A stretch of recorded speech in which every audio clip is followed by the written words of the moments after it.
వేములవాడపల్లె. అక్కడ ప్రజలు సాయంత్రం 6 గంటలకల్లా పనులు ముగించుకొని ఇళ్ళకి చేరుకుంటారు.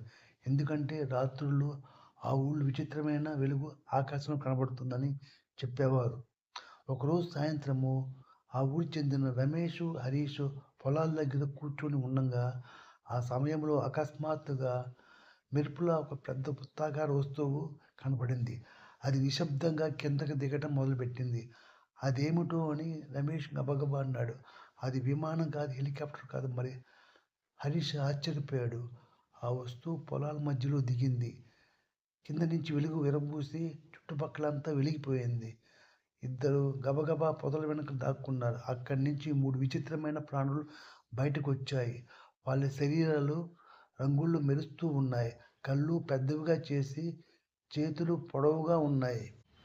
ఒక్కసారిగా యూఎఫ్ఓ నుంచి ఒక గంభీర శబ్దం వచ్చింది. ఆ ముగ్గురు ప్రాణులు ఒక్కసారిగా తిరిగి వాహనంలోకి ఎక్కిపోయారు.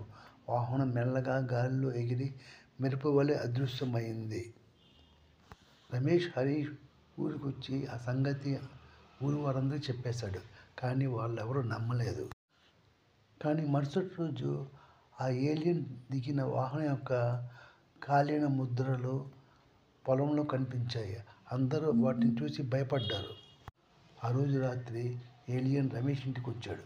భయపడకు, మేము మీకు హాని చేయము. మేము మరో గ్రహం నుంచి వచ్చాము. మీ భూమిని అధ్యయనం చేస్తున్నాము. రమేష్ ఆశ్చర్యపోయాడు.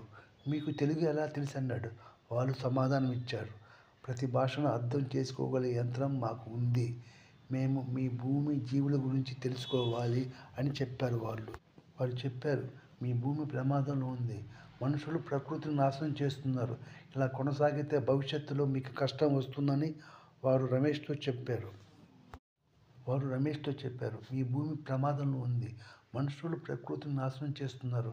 ఇలా కొనసాగితే భవిష్యత్తులో మీకు కష్టం వస్తుంది. దాన్ని ఆపాలి. అదంతా చెప్పాక రమేష్ను మళ్ళీ తర్వాత కాంతి టీం ద్వారా అన్నింటి దగ్గర వదిలి ప్రకృతిని కాపాడాలని నిర్ణయించారు. గ్రామ పెద్దలు కూడా భూమిని రక్షించుకుందాం అని ప్రజలకు అవగాహన కార్యక్రమం కల్పించారు. చెట్లు నాటుకున్నారు మంచిగా. మళ్ళీ ఆకాశంలో ఒకసారి యూఎఫ్ఓ వెలుగు కనపడింది. కానీ ఈసారి అది కేవలం కాంతి వలయాన్ని వేసి కృతజ్ఞత చెప్పినట్టు ఆకాశంలో అదృశ్యమైపోయింది. ఈ రోజు నుంచి వేములవాడపల్లె